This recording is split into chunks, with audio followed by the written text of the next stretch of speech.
I got zapped into the universe of a cheesy corporate thriller, cast as the ultimate doormat to the Ice Queen CEO, Isabella Vance.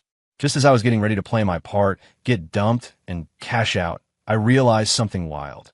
Isabella, the story's designated villainess, could hear my every thought. Suddenly, things got a lot more interesting.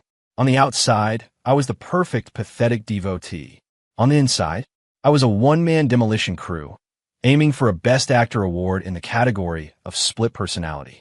In the original book, I was a hopeless simp, catering to Isabella's every whim. My reward was being used as a stepping stone for the novel's hero, Caleb Blackwood, before being tossed aside and left for dead. Isabella didn't fare much better. She was destined to lose everything in her battle with Caleb, ending up broken and alone. He was the golden boy, the self-righteous hypocrite who would climb to the top on our backs. My game plan was simple. Play the part of the devoted lapdog, stick it out until she inevitably breaks off our engagement, take the massive buyout from my family, and disappear to a life of blissful obscurity. But my fiancée, the one with a backstage pass to my brain, started looking at me differently.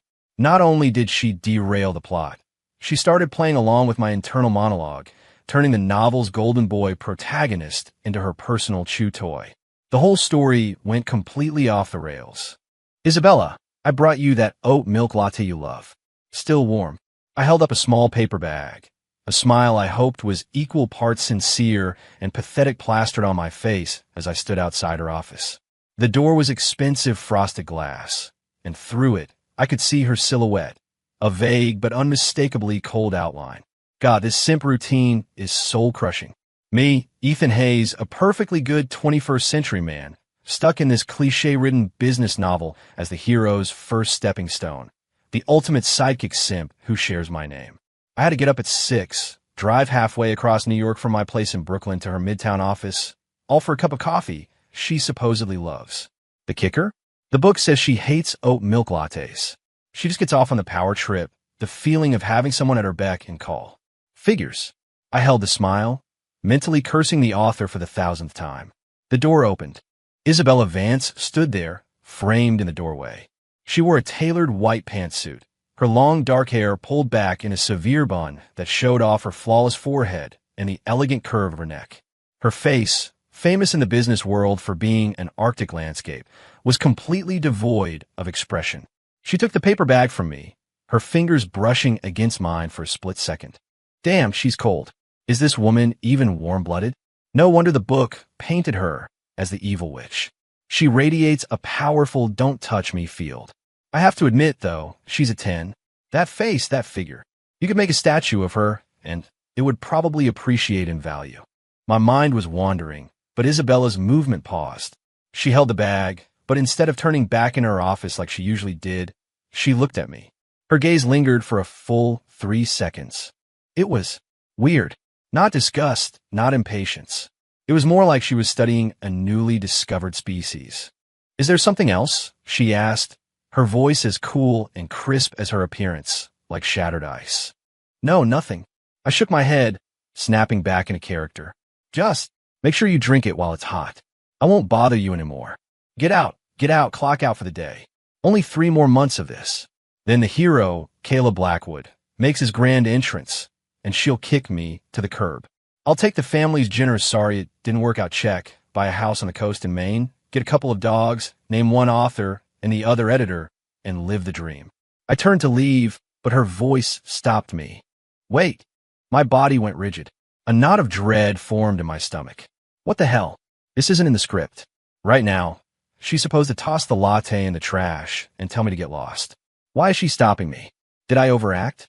Did she see through the facade? I turned back, forcing the fawning smile onto my face again. Isabella, is there anything else you need? Isabella didn't look at me. She glanced down at the coffee in her hand. Then, right in front of me, she pushed the straw through the lid and took a sip. I froze. She drank it? The woman who, in the novel, poured out hundreds of my breakfast offerings, actually drank it. Holy crap. What is happening? Did hell freeze over? Did I accidentally put a love potion in it? No. I'm just a regular guy who got zapped into a book I don't know witchcraft. Unless, a ridiculous thought sparked in my mind. After a sip, Isabella's brow furrowed almost imperceptibly. She clearly didn't like the taste, but she placed the cup on her desk instead of in the trash. She looked up, her gaze even more intense than before. You, she started to say something, then stopped. You what? Spit it out. You're killing the audience here. Could she actually be hearing my thoughts? No way, that's too crazy. This is a corporate thriller, not a fantasy novel. Why would the villainess get a superpower? To test my theory, I decided to take a risk. I kept my expression adoringly lovesick, but in my head I let it rip. That white pantsuit looks amazing on you, Miss Vance, but the collar's a little crooked. It's driving my OCD crazy.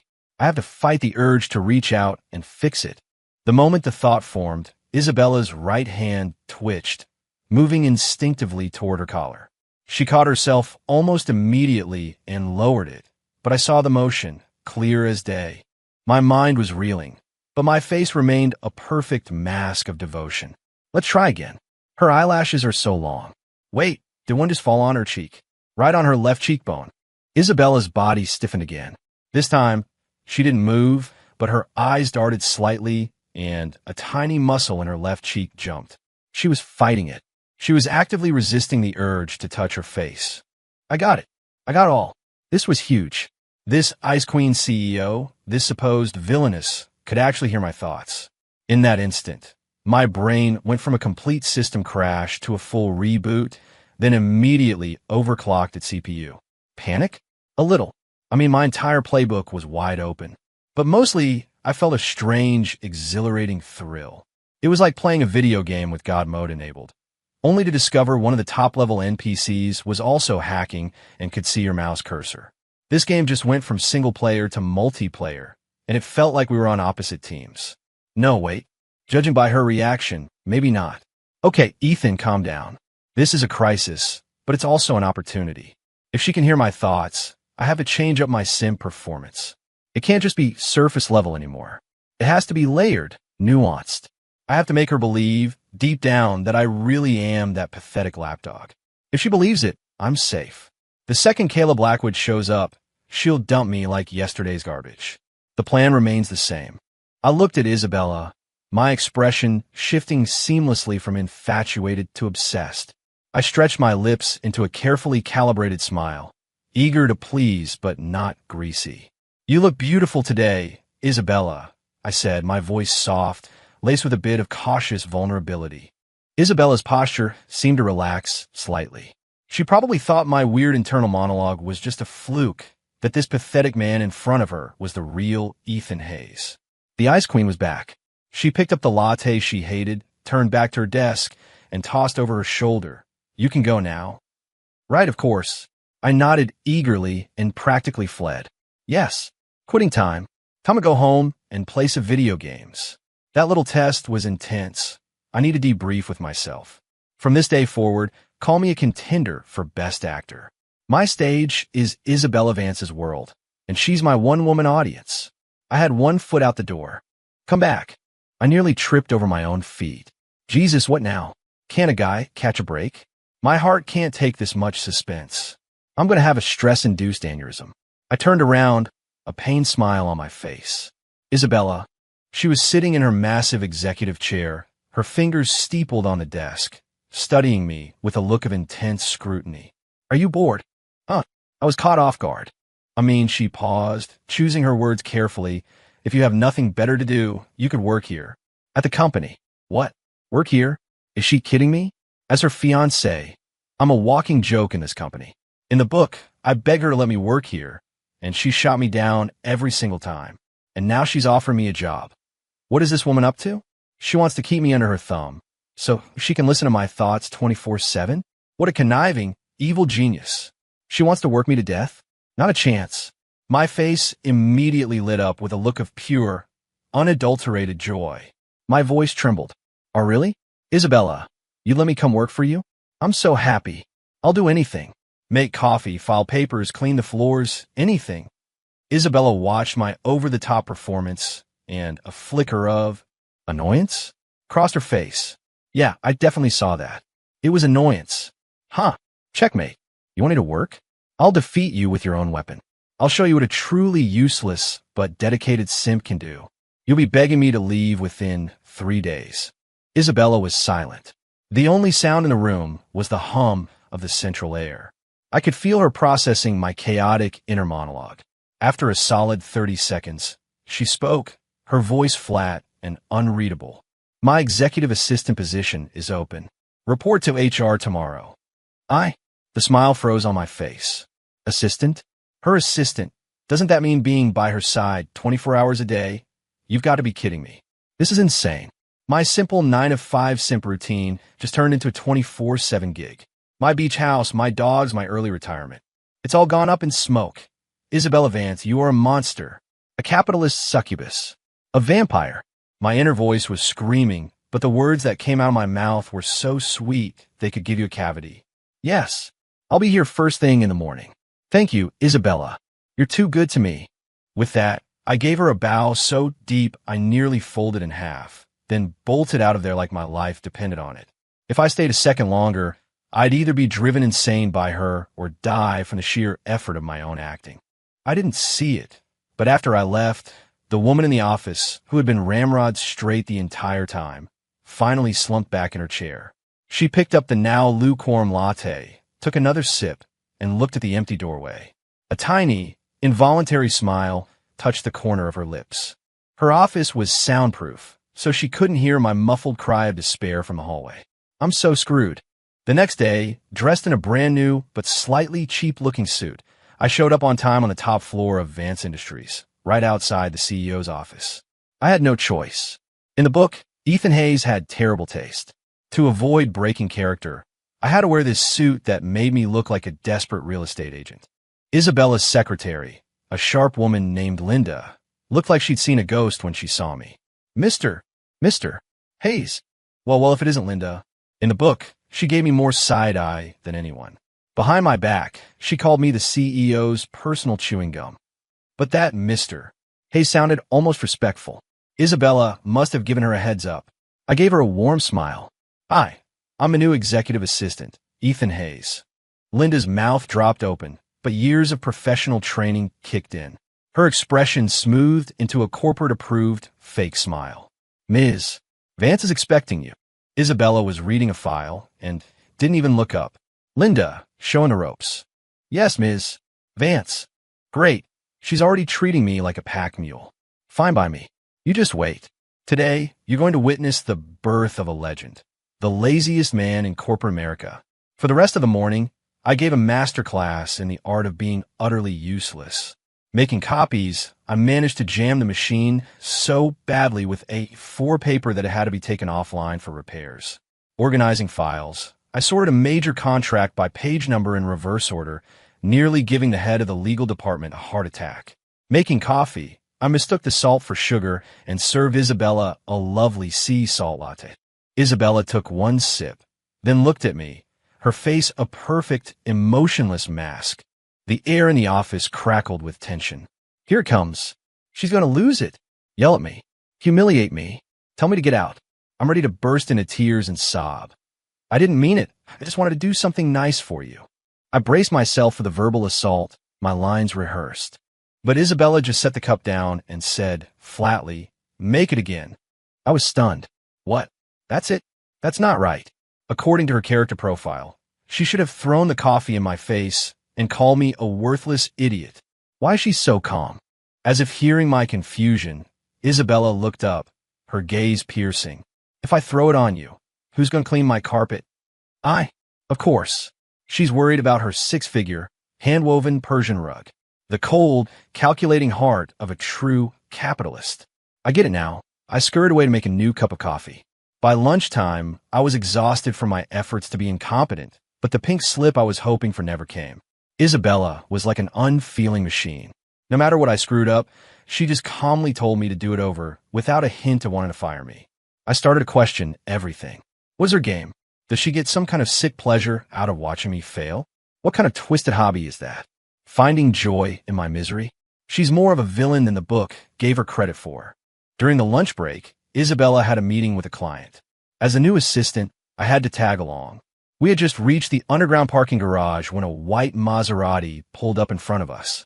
The door opened, and a handsome man in a crisp white suit stepped out, a gentle smile on his face. It was him, the man, the myth, the legend. The novel's hero, Caleb Blackwood. Speak of the devil. Look at this guy's flashy entrance, that smug smile, that impossibly white suit. I just want to plant my size 11 shoe right in the middle of it and see if it leave a mark. My mind was a whirlwind of insults, but my face instantly morphed into an expression of alarm and hostility. It was the standard reaction for a simp seeing his romantic rival. Isabella. Caleb ignored me completely, walking straight toward her, his voice smooth as silk. What a coincidence. You're eating here too. Coincidence, my ass. The book says you bribed her secretary, Linda. You know her entire schedule. You've probably been lurking down here for half an hour. What a phony. Isabella's expression didn't change. She just gave a non-committal Caleb's gaze finally fell on me. A flicker of contempt crossed his eyes, so fast it was almost invisible, quickly replaced by a look of polite surprise. You must be Ethan Hayes? It's a pleasure. I'm Caleb Blackwood, VP at Apex Holdings. He extended his hand. Of course I knew who he was. This was the man who was supposed to build his empire on my and Isabella's ashes. Oh, look at him putting on a show. All charm and class on the outside, but a snake underneath. I'm not shaking that hand. I don't know where it's been. I didn't take his hand. Instead, I shrank back behind Isabella, putting on my best impression of a coward intimidated by his alpha male presence. Caleb's hand hung awkwardly in the air. A crack appeared in his perfect smile. According to the script, Isabella should now be annoyed by my lack of social grace, shoot me a warning look, and then smooth things over with Caleb. But today, Isabella just stared at Caleb, her expression glacial, and said nothing. The silence was deafening.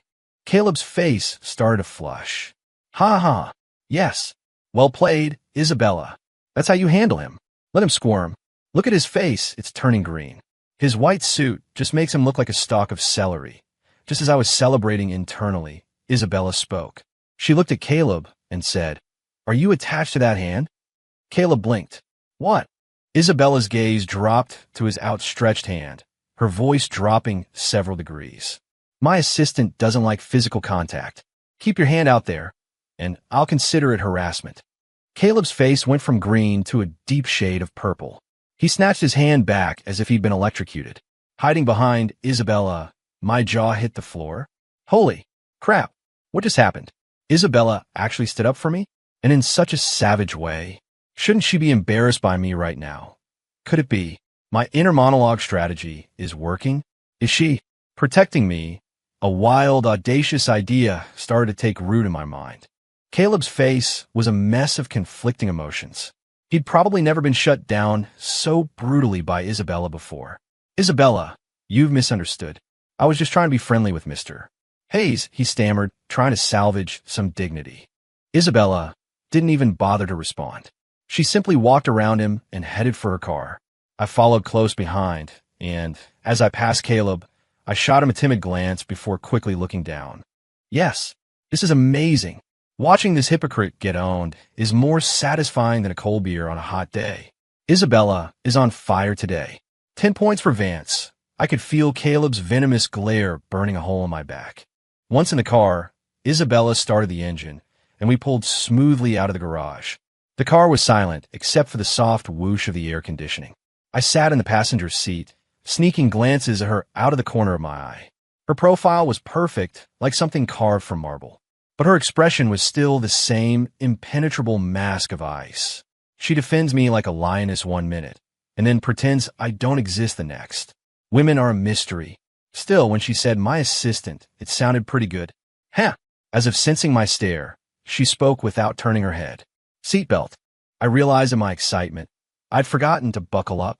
I fumbled with the belt, my mind still replaying the scene in the garage.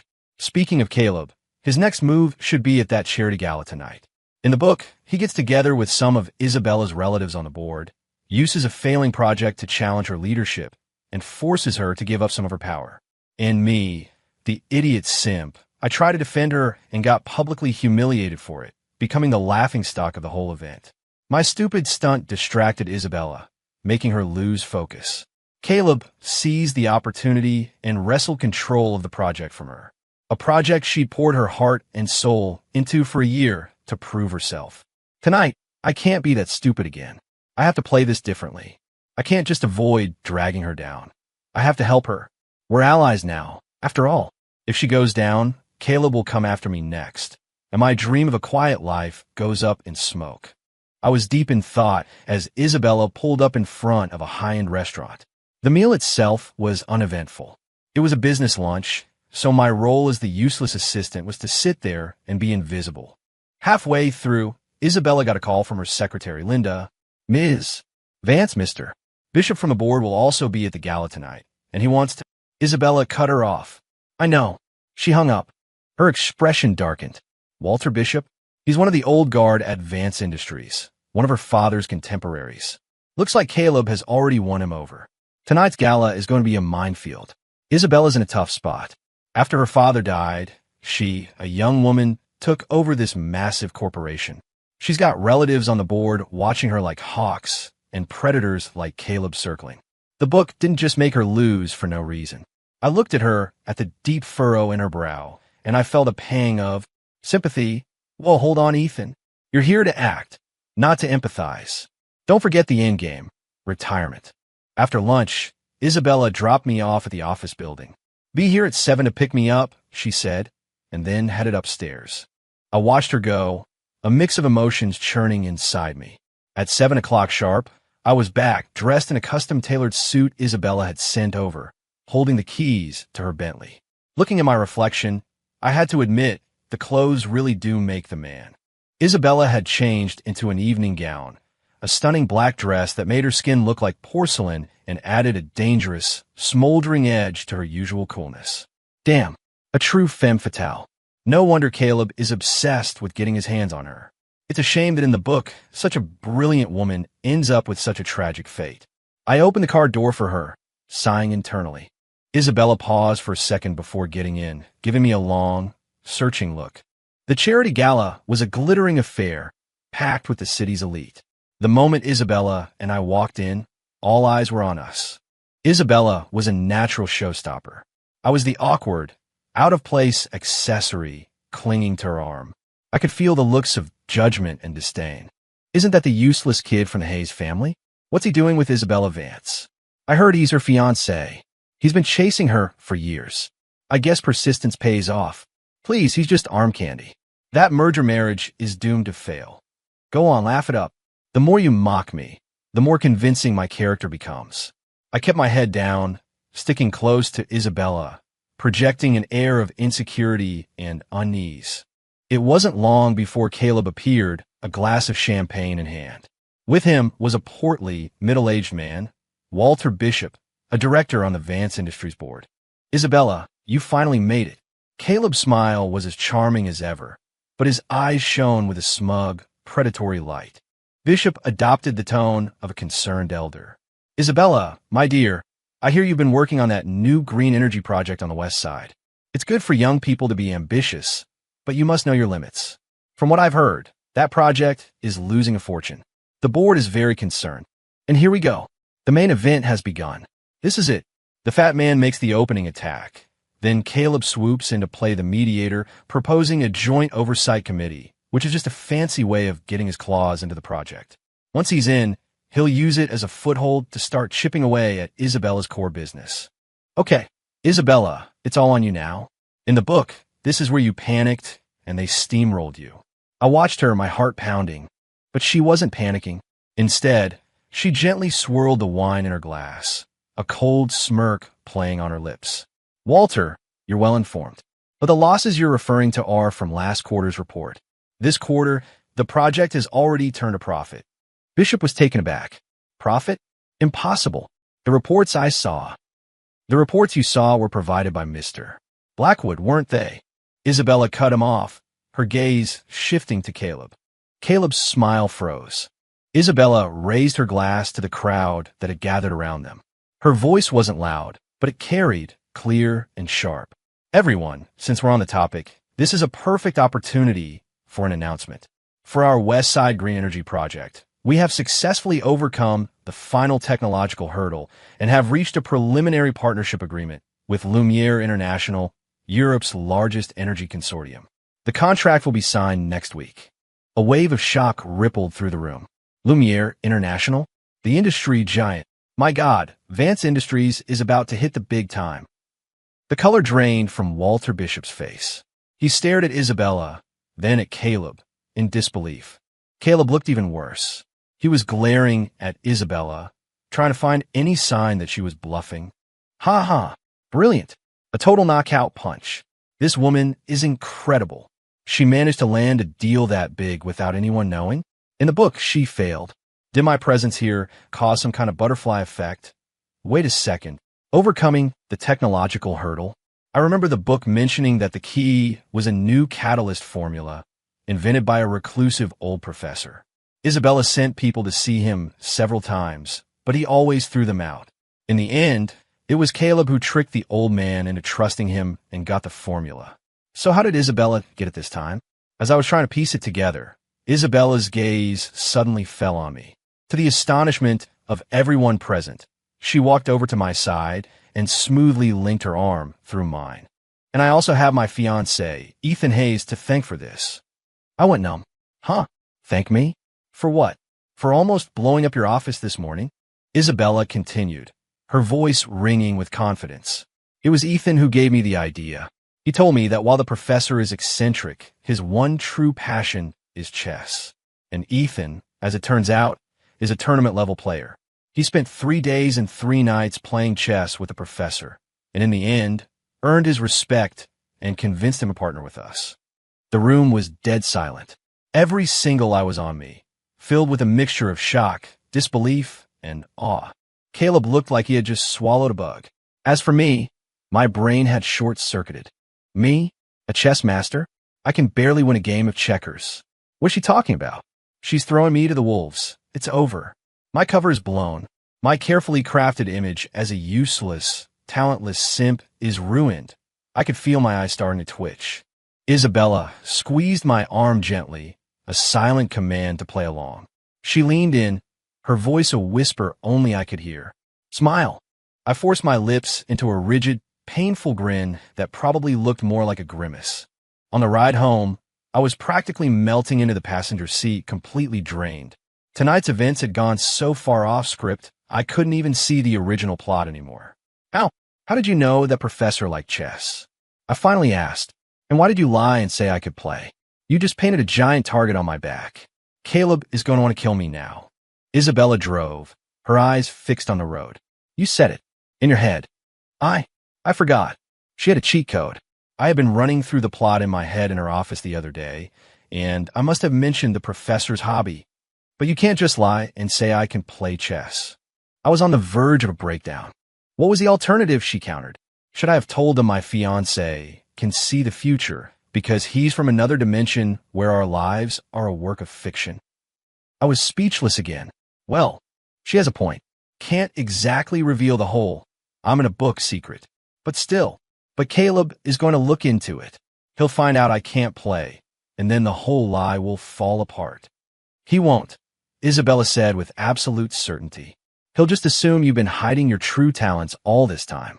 A man so deeply in love that he was willing to pretend to be a fool for the woman he adores. I nearly choked. What is she even talking about? Her ability to rationalize this is terrifying. Since when am I a secret genius? The car pulled up in front of my family's mansion. I unbuckled my seatbelt, ready to escape. Tonight, Isabella said suddenly. I looked back at her. The car was dark, her face half hidden in shadows. Thank you, she said the words, then quickly turned her head, giving me nothing but her cold profile. I was stunned. That was the second time she had thanked me. The first time was because my thoughts helped her shut down Caleb. This time, it was because I had helped her land the deal and humiliate her enemies. This woman, maybe she's not so heartless after all. A strange warmth spread through my chest. You're welcome, I mumbled and got out of the car. I shut the door, and the Bentley disappeared into the night. I stood there for a long moment, one hand on my still-burning cheek. This was bad. I had a feeling my simp-for-hire script was about to be completely rewritten by me and this mind-reading woman. I showed up to work the next day with dark circles under my eyes. The information overload from the previous night had led to a severe case of insomnia. I looked at Isabella differently now. This wasn't just an NPC gaining self-awareness. This was an NPC stealing my cheat codes and then adding a bunch of secret genius stats to my character sheet without my permission. The moment I walked into the office, I could feel the change in the atmosphere.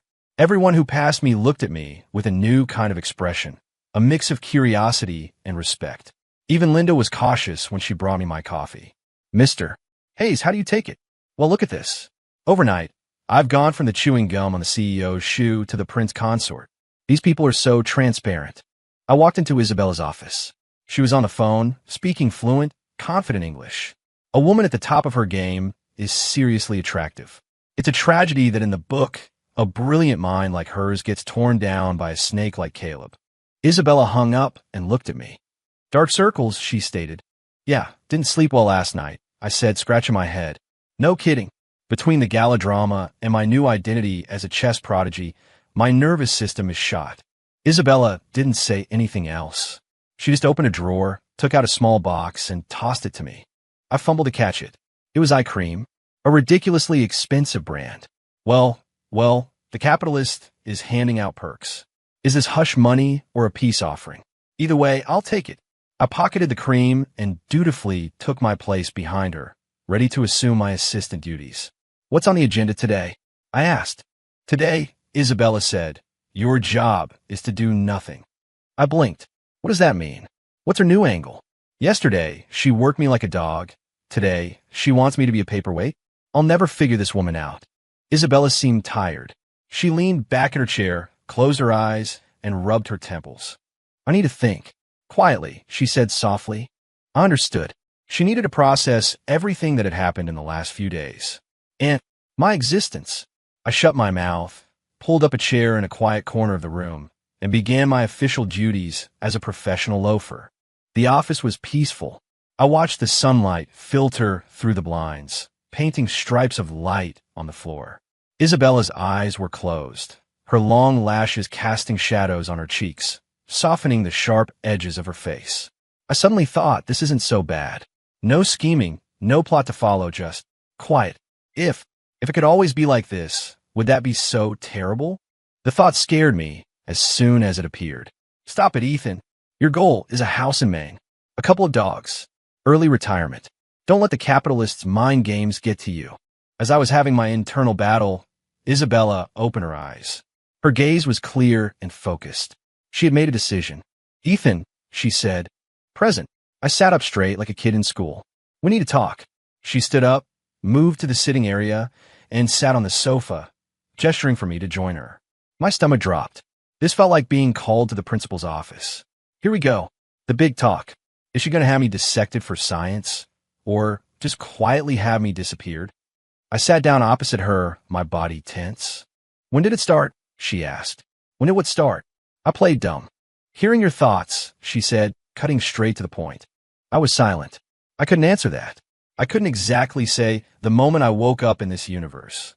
It doesn't matter, Isabella said, apparently not expecting an answer. What matters is this. Everything you've thought about the book, about the plot. Is it all true? I looked into her eyes.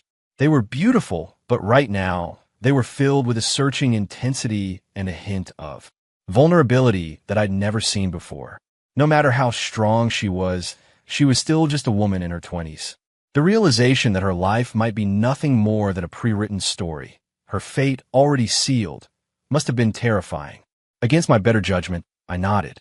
Most of it, I said, but clearly the plot can be changed. Because of her, and because of me, Isabella's body relaxed, as if a great weight had been lifted from her shoulders. Caleb, she said, her voice tight. In the end, how does he destroy Vance Industries? I hesitated. In the book, Caleb's methods were brutal. It wasn't just business. He dug up the truth about her father's car accident and forged evidence to frame Isabella for patricide, all to seize control of the company.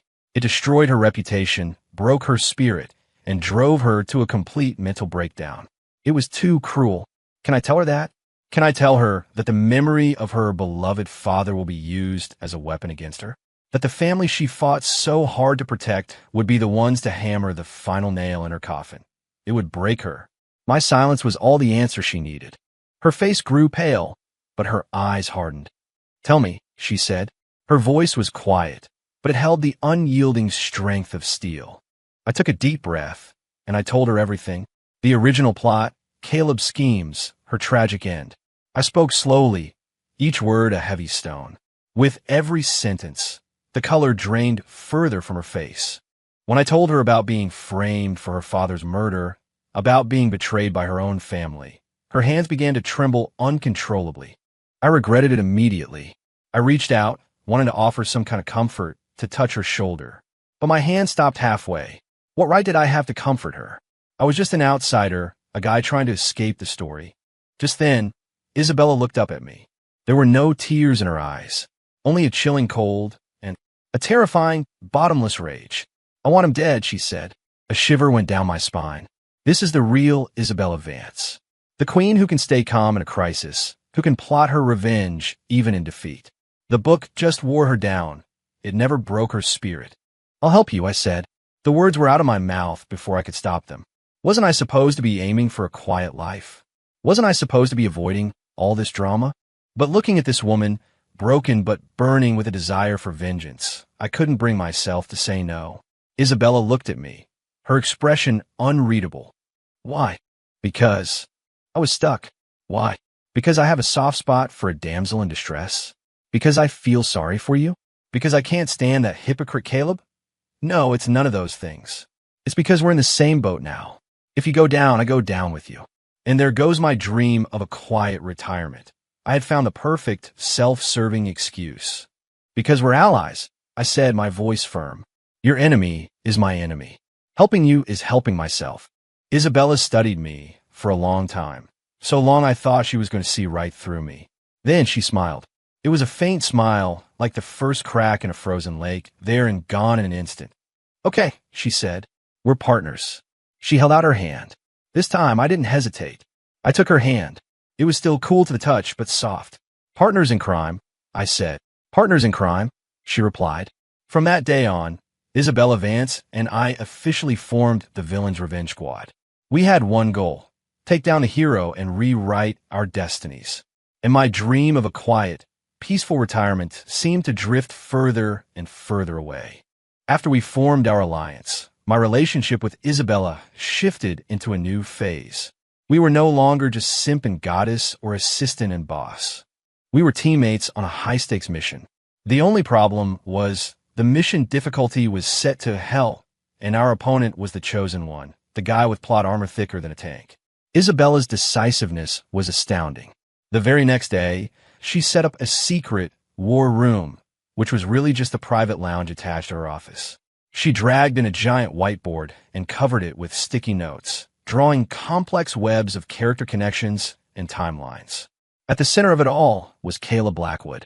According to you, Caleb's next move is to use a forged contract for overseas materials to create a cash flow crisis for us, Isabella said, circling a name on the board with a marker. He'll get this contract approved through the Deputy Director of Finance, a man named Mark Peterson. I leaned in a look. Nice, Isabella. You're a quick study. You already figure out Peterson is Caleb's man. In the book, you didn't discover the mole until after you'd already been burned. Isabella paused her writing and glanced back at me. Do you know of any other moles? I shook my head immediately. How would I know? The book wasn't an encyclopedia of corporate espionage. I only know the key players. But since you asked, I stroked my chin, pretending to be deep in thought. Usually, in these situations besides finance, the biggest vulnerabilities are in HR and procurement. You might want to run a check on the heads of those departments. Look at their recent bank statements. See if they've had any private dealings with Apex Holdings. Isabella didn't say anything. She just picked up her phone and sent a quick text to Linda. I knew she was already on it. This feeling of being treated as a human crystal ball was interesting. Okay, back to the contract, Isabella said, putting her phone down. Since we know it's coming, what's your plan? She was testing me. My plan? Obviously, we play along and set a trap. I cleared my throat and began my performance. I think we should pretend to fall for it. Sign the contract. Then, when it comes time to transfer the funds, we play some games. I laid out the plan that had been forming in my head, adding a few dramatic flourishes. The gist was this. We'd pretend to have a cash shortage and apply for a short-term bank loan, but we wouldn't actually touch the money. We let Caleb think we were on the ropes. When he rallied the other shareholders to force her out, we'd use our real capital to launch a hostile takeover of one of his subsidiary companies, one he'd have to mortgage to fund his attack on us. It was risky. Every step had to be perfect. When I finished, I looked at Isabella, my heart pounding. Is this too aggressive?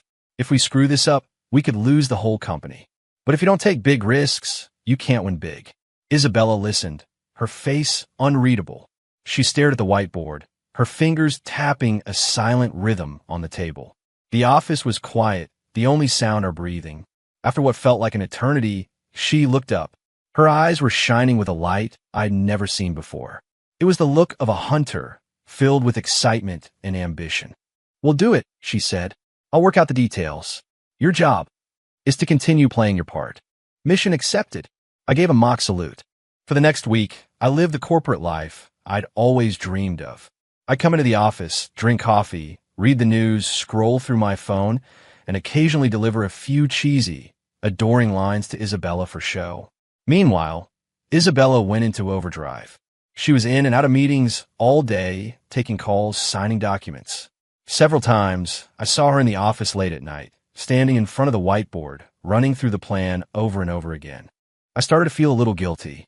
We're supposed to be allies. She's in there fighting a war, and I'm out here goofing off.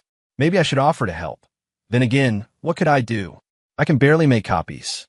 The best way I can help is by staying out of her way. One afternoon, I was about to order lunch when Isabella came out of her office. She looked pale and exhausted. "Let's go." "Lunch," she said. "Huh? Well, you're going out again." "My treat." She took me to an exclusive, reservation-only spot downtown that looked ridiculously expensive. After we were seated, she pushed the menu toward me. "Order whatever you want." I glanced at the prices and my hand started to shake. Holy crap. One dish here costs more than my monthly rent. These capitalists and their decadent lifestyles. But hey, if someone else is paying, who am I to refuse? I shamelessly ordered 3 of the most expensive items on the menu. Isabella watched me, a hint of amusement in her eyes. "You," she started to say. "Go on, say it. Call me a country bumpkin. Say I've never had a decent meal in my life. I don't care my skin is thick. I'm glad you have an appetite," was what she said instead. When the food arrived, I dug in like a man starved. Isabella, however, barely touched her food. "You're not eating?" I asked, my mouth full of seared scallops. "No appetite. That's not good. You need your strength." I picked up a piece of braised short rib and placed it in her bowl. "This is amazing. Try it. You need the energy." Isabella stared at the piece of meat in her bowl, completely still. It was only then that I realized what I had done. The gesture was too natural, too familiar.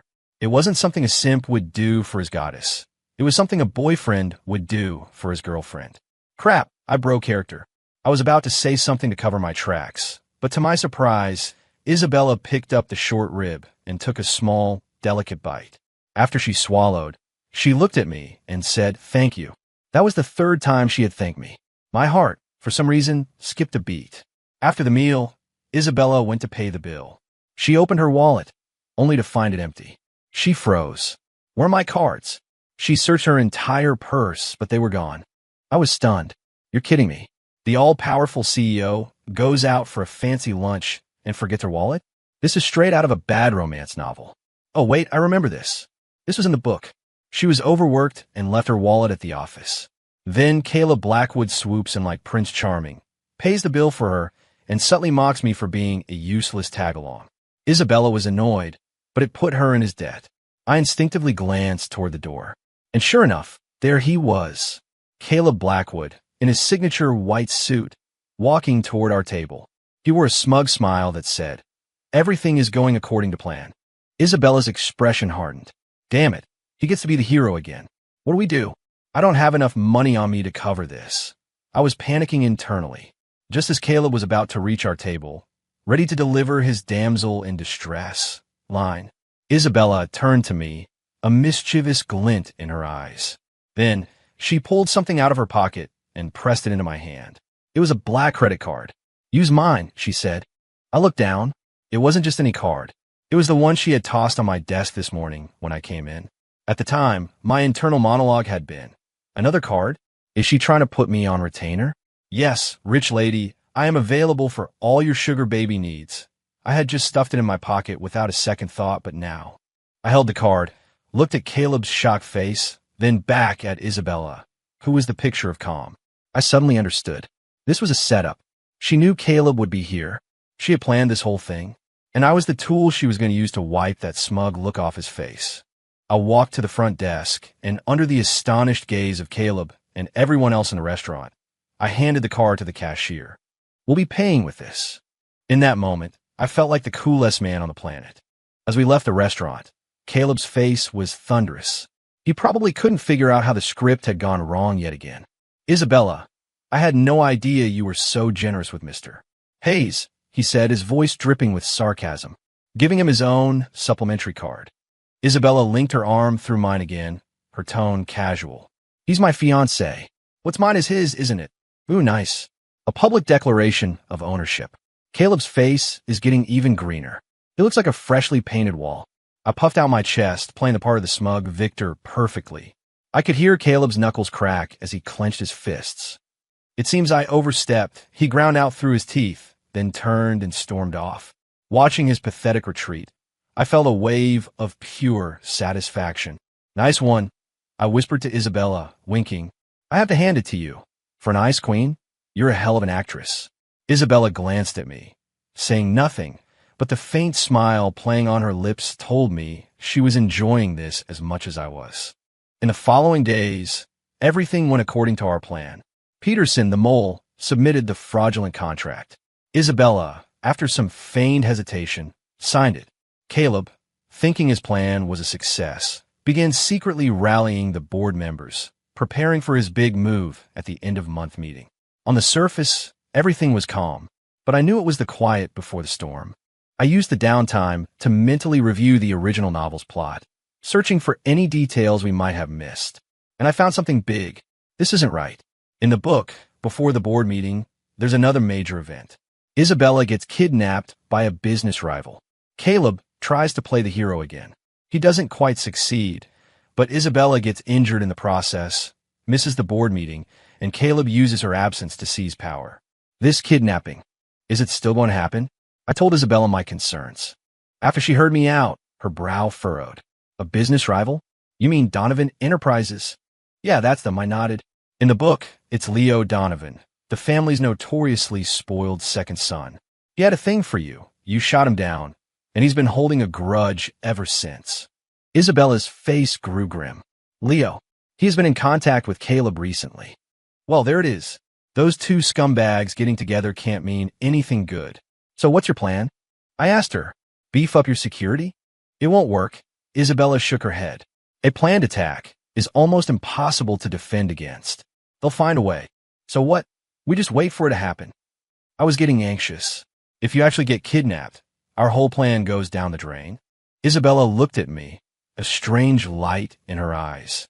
What if, she said slowly, we use this kidnapping to our advantage? I stared at her. Use the kidnapping? This woman's mind is a terrifying place. Who gets kidnapped and thinks, how can I leverage this for my own gain?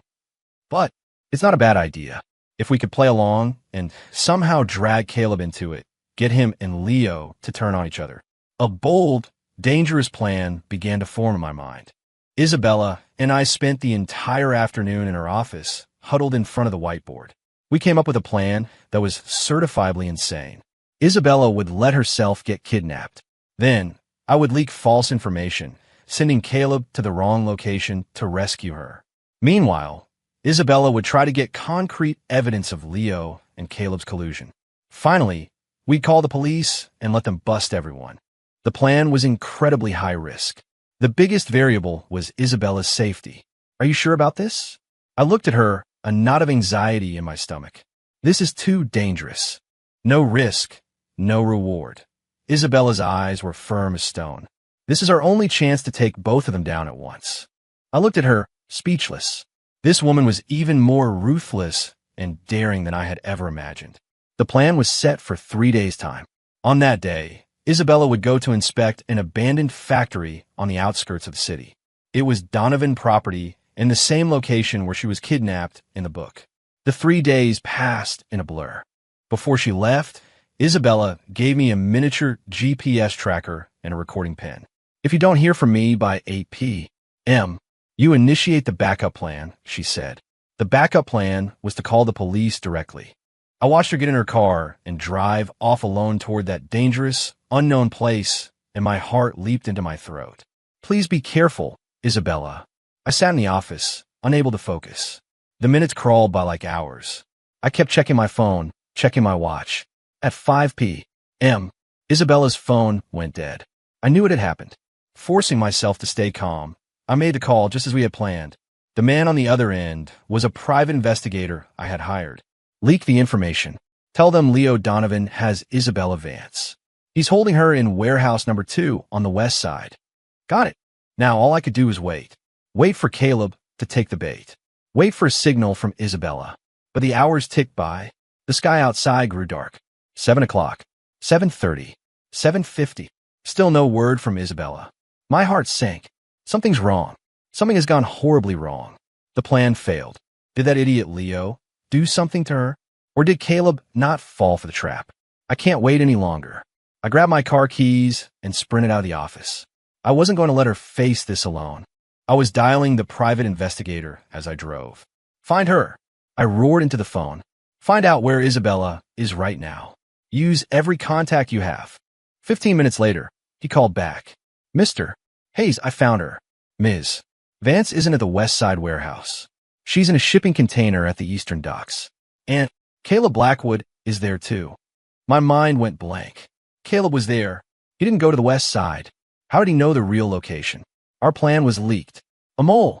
There's another mole in the company. But there was no time to think about that now. Isabella, you idiot. I told you not to go. I slammed my foot on the accelerator, the car shooting forward like an arrow, heading for the Eastern Docks.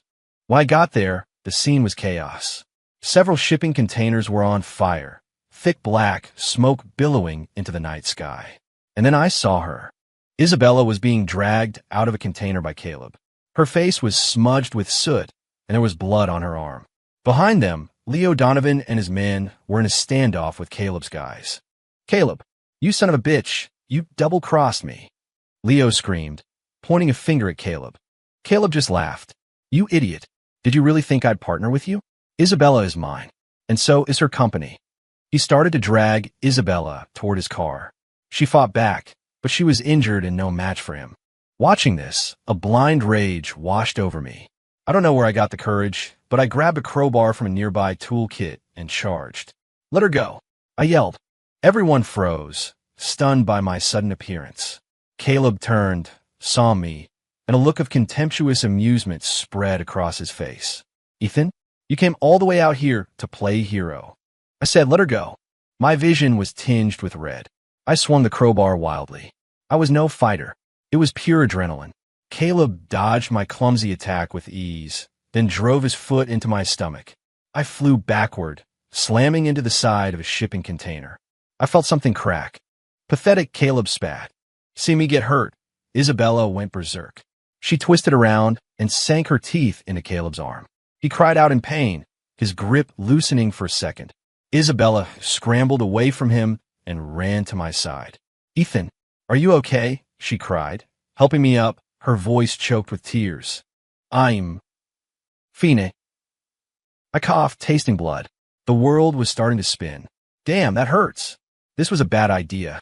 Caleb's face was a mask of fury. He never expected Isabella to be so fiercely protective of me. Just then, the wail of sirens cut through the night. The cops were here. Caleb and Leo's faces went pale. They knew it was over. I looked at Isabella's frantic, terrified face. In her eyes, reflecting the firelight, I saw my own battered, pathetic self. I managed a weak grin. Stupid woman. At least, I wasn't useless. And with that final thought, the world went black. I woke up to the smell of antiseptic and the feeling of Enfor in my arm. I was in hospital. I tried to move and groaned. My entire body felt like it had been put through a meat grinder. You're awake. A familiar voice. I turned my head and saw Isabella. She was wearing clean clothes, but the exhaustion and worry on her face were impossible to hide. Her arm was bandaged. How long? Was I out? My voice was a dry rasp. A day and a night. she said, pouring me a glass of water and wetting my lips with a cotton swab. The doctor said you have a minor concussion and 2 cracked ribs. You need a rest. I gave a weak, pained smile. Caleb and Leo? They're in custody. Isabella's voice was calm. Kidnapping, assault, corporate espionage. They'll be gone for a long time. So, we won.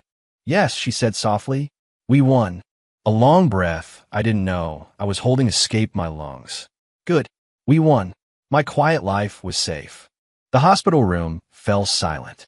Isabella just sat by my bed, watching me. Her expression was complex. I saw gratitude, concern, and something else I couldn't quite decipher. Her stare was making me uncomfortable. What are you looking at? Haven't you seen a handsome, beaten-up hero before? Speaking of which, this whole ordeal cost me. I got my ass kicked and almost died. Isabella, you owe me big time. What do you want as compensation? Isabella asked suddenly. I choked. Right? She can hear me. Ahem. I clear my throat, embarrassed. I was just kidding. We're allies. It's what we do. I'm not kidding, she said, her gaze serious. Tell me what you want. Money? A house? Or something else? Something else? Like what? You gift wrap with a bow. Whoa, Ethan, you animal. The woman just survived a kidnapping, and that's where your mind goes? My face flushed a deep red. Seeing my blush, the corner of Isabella's mouth twitched into a tiny smile. Why did you come? She asked, her voice barely a whisper. The plan had failed. You could have stayed safe and just waited for the police. I didn't know what to say. I couldn't tell her it was a moment of blind panic that I hadn't thought at all. That wouldn't fit my carefully constructed, selfish pragmatist persona. Because I was scared something would happen to you, you idiot. If you had gotten seriously hurt, winning against Caleb would have meant nothing. I would have felt guilty for the rest of my life. The thoughts just tumbled out, unfiltered. I immediately regretted them. That was way too intimate. Isabella stared at me, her eyes widening. Then, slowly, a sheen of moisture welled up in them. It was the first time I'd ever seen this Ice Queen look so vulnerable. Then, to my utter shock, she leaned down, closer and closer. Her face filled my vision. I could smell the faint, clean scent of her perfume, see her eyelashes trembling slightly. My heart was hammering against my ribs so hard I thought it would break free. What is she? What is she doing? Is she going to kiss me? We're in a hospital, in broad daylight. I'm an injured man. As my mind spiraled, I felt a soft, warm pressure on my lips.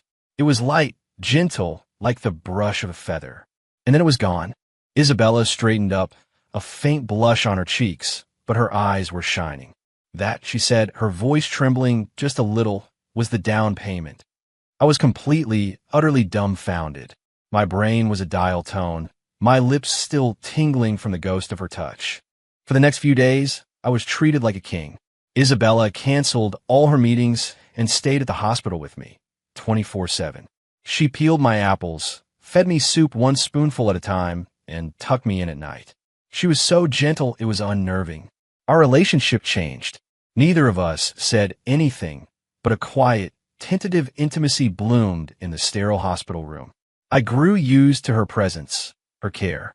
Sometimes I'd intentionally think something flirty, just to see her blush. Ms. Vance, that dress looks incredible on you. Makes your legs look a mile long. She'd subtly pull the blanket on my bed a little higher. Isabella, this apple you peeled is so sweet. Almost as sweet as you. She'd grip the fruit knife a little tighter and pretend she hadn't heard. I was starting to really like this. My house in Maine, my dogs, my early retirement. They all seemed to be fading into the distance. And I found that I didn't mind as much as I thought I would. A week later, I was discharged. Isabella came to pick me up herself. We're going to the office, she said. What? I'm still a patient. It's important. When we got to the office, she led me straight to the main conference room. She pushed open the doors to reveal a room full of people. The entire board of directors and all the senior executives of Vance Industries. When they saw us, they all stood up. Ms. Vance. Isabella nodded and, taking my hand, walked straight to the head of the table. She sat down in the chairman's seat, then pointed to the one right beside it. You sit here. I froze. That was the second most powerful seat at the table. Me? Here? I don't think so. There's nothing inappropriate about it, Isabella said, loud enough for everyone to hear. I had no choice but to sit down, my face burning. The meeting began. There was only one item on the agenda: the future of Vance Industries and Isabella's personal life. An old director, Walter Bishop, cleared his throat. "Isabella, what you and Mr. Hayes have done, getting rid of a cancer like Caleb Blackwood, is a great service to this company. We all see that."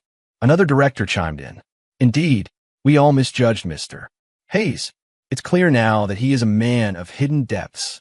To sacrifice his own reputation for you, Isabella, we are all deeply impressed." I listened to this, so embarrassed I could feel my toes curling inside my shoes. "Please stop. I'm not some noble hero. I'm just a guy who wanted to retire early."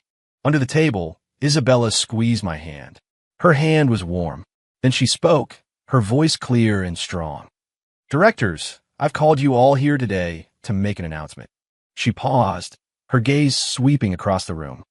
"My engagement to Ethan Hayes stands. We will be married next month." The room erupted in a chorus of murmurs and congratulations.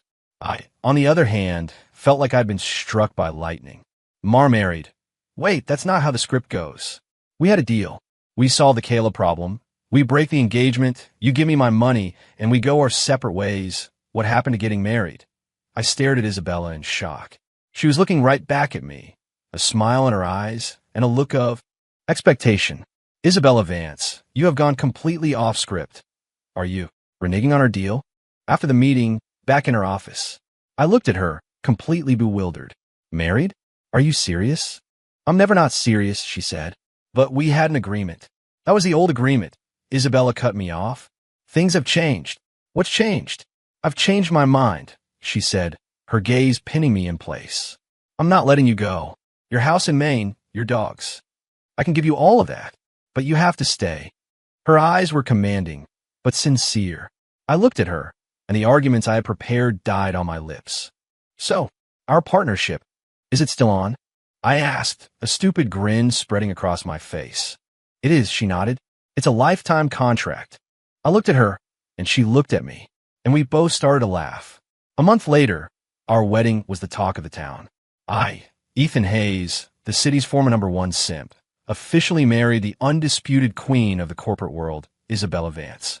At the altar, watching her walk toward me in her white dress, the whole thing felt like a dream. Me, the guy who just wanted to coast through a fictional life, had somehow managed to rewrite the ending and marry the story's most beautiful, brilliant character. As we exchanged rings, I was overcome with emotion. "I can't believe this is real. I'm actually married. Isabella, from now on, I've got your back." Isabella slid the ring onto my finger, then leaned in close, her lips brushing my ear. "I know," she whispered. I froze. Wait a second. Did she just respond to my thoughts? She could still hear them. Later that night, after the wedding, we were lying in bed. Isabella was curled up against me. We were just talking quietly. I remembered what had happened at the altar, and a thought popped into my head. I decided to test it. My wife is so beautiful. No reaction from Isabella. I tried again. "Isabella, I love you." Still nothing. She just snuggled closer. A cold knot of fear formed in my stomach. She can't hear me, my thoughts. She can't hear them anymore. A wave of loss and panic washed over me. That strange, secret connection between us. Was it gone? As my mind raced, Isabella suddenly propped herself up and kissed me. She looked at my panicked expression and smiled. "What's wrong? You can't hear me anymore?" In my head, I asked, my voice small. "No, I can't," she said, her smile turning a little sly. "It stopped the day we got married." "Why?" I asked. "I don't know." She shook her head. She reached up and cupped my cheek, her eyes softer than I had ever seen them. "But I think it's for the best." "Why?" "Because." She leaned in again, her voice a warm whisper against my skin. "From now on, the voice I want to hear isn't the one inside your head." "Then what is it?" She looked me straight in the eye, her expression deadly serious. "It's yours, Ethan," she said, her voice full of a love I never thought I'd find. "From now on, whatever you have to say, I want you to say it to me. Out loud." "Okay." I looked at her, at the universe of stars shining in her eyes, at the face I had somehow fallen completely in love with. And I finally understood. The mind reading was just the beginning. It brought us together, but it wasn't what bound us. What bound us was everything we had survived, the trust we had built. We didn't need that superpower anymore. I leaned down and captured her lips with mine. Okay, I love you, Isabella Vance. This time, I didn't just think it. I said it. End.